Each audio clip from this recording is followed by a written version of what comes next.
Hi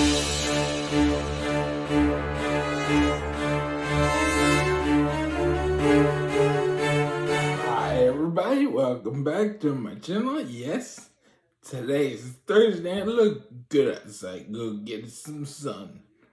But let's start with greetings. Hello, my name is Daniel. I'll be your host.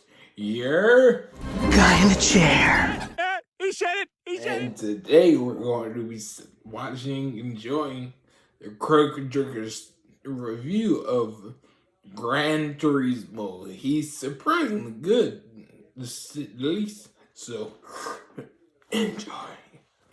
You know, Enjoy. even now, after a string of pretty successful releases, news of another video game to movie adaptation fills me with the kind of low-level dread normally reserved for attractive young women left alone in the company of male feminists. But if you told me that a movie based off a racing simulator of all things would turn out to be one of the best true-life sports dramas I've seen since Ford vs. Ferrari, I'd have quite rightly laughed in your face. And yet, that's exactly what Gran Turismo somehow is. I mean, it's not exactly motorsport's answer to Rocky or anything. The first 30 minutes feel like an extended advert for all things Sony and Nissan, and I don't imagine it's going to be clearing up at the next Academy Awards, but what it does deliver is a simple, honest, and surprisingly heartwarming story about an underdog thrown unprepared into a whole new world and battling his way through adversity and setbacks to reach the top, helped along the way by a cranky but well-meaning mentor who gradually warms to him. It's a classic story told by a director who knows exactly how to wrap action and spectacle around compelling human drama, and it's made all the more interesting because it's actually based on real events. The movie is told through the eyes of Jan Mardenborough, a teenager from England who spends most of his days obsessively playing Gran Turismo, much to the disapproval of his father who believes he's wasting his life away. But that all changes one day when Jan and a handful of other players get a mysterious message from the good folks at Nissan, revealing that the top Gran Turismo players from around the world have been selected to train as real-life race car drivers. Whoever clinches the top place wins a spot on the Nissan racing team from the upcoming season. An idea that's so goofy and dangerously impractical that it could only possibly have sprung from the minds of real-life advertising executives. Anyway, before you know it, Jan and his fellow gamers have been whisked off to GT Academy, where they get put through their paces by Jack Salter, a retired driver who's been given the task of turning a bunch of skinny teenage video game addicts into top-level racers. He doesn't think it's a very good idea and makes it his business to prove that the whole scheme is a complete waste of time. Needless to say, not everyone makes the cut, but to Salter's surprise, Jan manages to hang in there and eventually captures the top spot, earning himself a contract for the season ahead.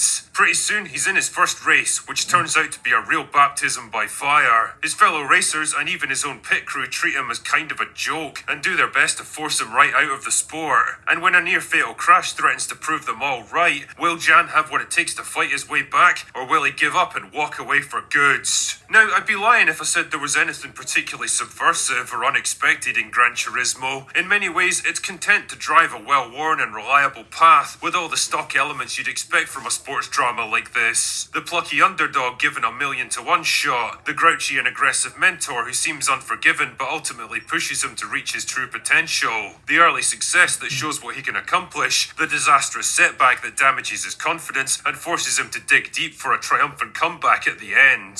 It's all here and it all works perfectly well, partly because there's a kind of earnest sincerity to everything that it does that seems almost like a charming throwback to a different era at this point. There's no smug, ironic, self-deprecating jokes trying to undercut every moment of serious drama, no attempt to poke fun at how silly the concept is. The movie wants you to buy into its premise and the people involved in it so that the dramatic moments actually hit home with real impact. The second reason is the direction. Neil Blomkamp has been a favourite of mine ever since District 9 burst onto our screens more than a decade ago, but I think ever since then he's struggled to find his niche. Gran Turismo proves that he's absolutely still got it as an action director. The racing scenes are excellent and he makes liberal use of video game overlays to help the audience keep track of who's in what position. There's lots of little cutaways to engines and machine parts working away, and I'll be honest here, it's always nice to see a bit of gear porn in movies like this. Blomkamp knows exactly who his audience is and he's happy to give them exactly what they want. The other key element is the almost father-son relationship between Jan and Jack at the core of the movie, which develops slowly over the course of the film and never feels rushed or contrived. And props to David Harbour on this one, the guy absolutely steals the show, delivering the kind of commanding, world-weary performance you'd expect from a guy who's been there and done that long before our protagonist. Oh my goodness, a movie that portrays an aging man as a source of valuable wisdom, motivation, and hard-won life advice? What's ever next? If I had to level a few criticisms at this movie, I'd say that Jan's relationship with his girlfriend Audrey could have been fleshed out a bit more. The film doesn't give her a whole lot of involvement in key events, or really do anything particularly interesting with her character, and overall I think they either should have beefed up her role to make her more of an emotional counterpoint for Jan to bounce off, or just taken her out of the script altogether. And yeah, as I hinted at before, the product placement gets a bit over the top at times. We get it, Sony, you're really pleased with this game, you don't have to hammer it home every 2 minutes. The movie also clocks in at well over 2 hours, which feels a bit protracted for what it actually delivers. I mean, I was never bored or anything, but I was definitely ready for that final race to roll around. Overall though, I have to say that I really enjoyed Gran Turismo. It's a movie that falls neatly into the category of simple, unpretentious, uncomplicated entertainment that I've come to appreciate more and more in recent years. Not trying to blaze any particular new trails, but happy to walk down well-established ones with confidence and purpose. Coming out at the tail end of the summer movie season, I've got no idea whether it's going to find much success at the box office, but honestly, if you need a break from Barbenheimer mania, then you could definitely do a lot worse than this little gem. Anyway, that's all I've got for today. Go away now. Hey guys, I hope y'all enjoyed his thoughts on Gran Turismo. It does seem like an entertaining movie. I need to watch it. I'm gonna wait till it comes out. But still, it does look interesting. Go see it if you want to, but I'm gonna wait till it comes up on TV. Just